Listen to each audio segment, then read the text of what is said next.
In the summer of 1917, in a quiet corner of England, where narrow dirt paths curled between moss-covered stones, and the air smelled faintly of rain and leaves, two young girls made a claim that would echo across the world for decades.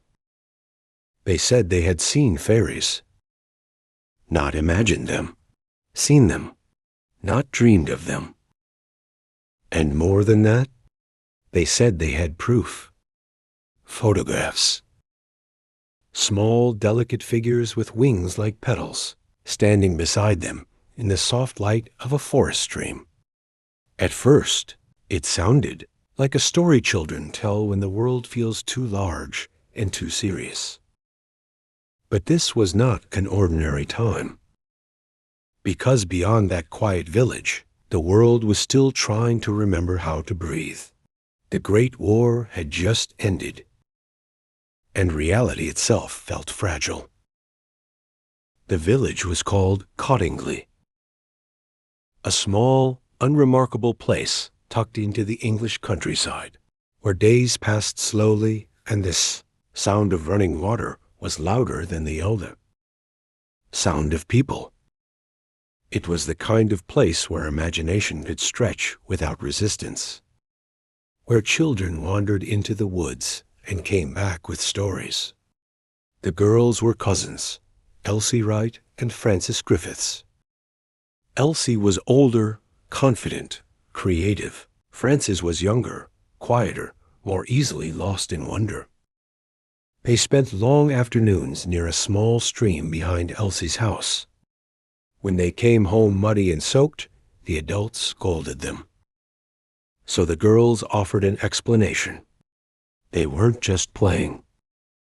They were visiting fairies. At first, the adults dismissed it as harmless fantasy, until the photographs appeared. The camera belonged to Elsie's father. A simple device by modern standards, but powerful enough to freeze moments into permanence. The girls asked to borrow it. They returned with images that would change everything. In the photographs, Frances sat on the grass, her face calm, almost indifferent. And beside her, impossibly clear, were small winged figures. Not blurs, not shadows. Defined shapes with delicate limbs and gossamer wings. Too detailed to ignore, too strange to explain. Some people laughed. Others stared longer than they intended to, because the photographs carried something unusual. Not just mystery, but comfort. To understand why the world listened to two children, you have to understand what the world had just survived. World War I had ended only months earlier. Millions of young men were gone. Entire towns hollowed out. Families left with folded uniforms and unanswered letters. Grief lingered in the air like smoke that refused to clear. People searched desperately for signs that death was not the end. Spiritualism began to rise. Dark rooms filled with candlelight and whispers. Hands clashed together around wooden tables. People hoping for movement. A knock, a voice, anything. And then, from a quiet village, came photographs that suggested something gentle still existed beyond the veil of loss. Not ghosts, not shadows, but fairies. Something small, something kind, something untouched by war. And people wanted to believe. Among those who believed was a man whose name carried weight across continents. Arthur Conan Doyle, the creator of Sherlock Holmes. A man synonymous with logic and deduction. A writer who built his reputation on reason. And yet, he became one of the strongest defenders of the Cottingley photographs. He studied them carefully, consulted photographic experts, spoke to spiritualists, and eventually declared that the images were genuine. To many, this was shocking. How could the architect of the world's greatest fictional detective believe in fairies? But Doyle, like millions of others, had been touched by loss. He had lost loved ones in the war.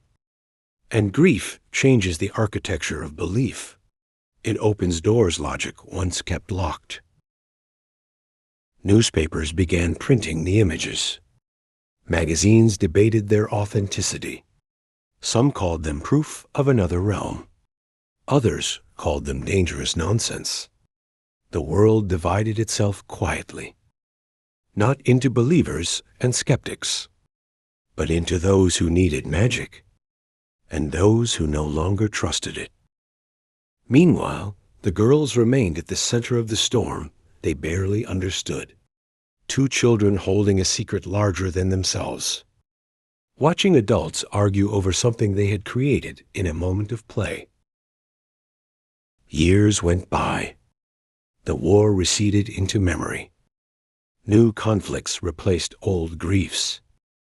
And slowly, the intensity of the fairy debate faded.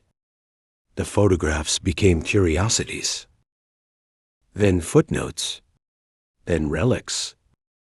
The girls grew older. Childhood drifted behind them like a dream half remembered. But questions never fully disappeared, because mysteries rooted in innocence have a way of lingering, waiting. Decades later, when time had softened the edges of memory, the truth emerged. The fairies were not real. They had been paper cutouts, drawn carefully, cut with scissors, pinned into the earth with hatpins. A simple trick born from imagination and boredom. A game that grew into a global illusion. When the confession came, many felt embarrassed. Others felt relieved. But some felt something else entirely. Disappointment. Not because they had been fooled, but because something beautiful had quietly vanished. And yet, even in confession, the story refused to settle. One of the women maintained, even in old age, that the final photograph was different. That the last image had not been staged. That something had been there. Was it stubbornness? A refusal to let go of wonder? Or the final echo of a moment when imagination felt real enough to touch? We will never know. And maybe that is why the story endures. Because the Cottingley Fairies were never just about deception. They were about longing. About a world so wounded it reached for something fragile and luminous. About the quiet space where belief and need overlap. And somewhere in the English countryside, where a narrow stream still winds through moss and shadow, the air remains unchanged. The trees still whisper in the wind. Light still flickers between leaves. And if you stand there long enough, you might understand why the world once chose to believe. Not in fairies, but in the possibility that something gentle survives even the darkest chapters of history.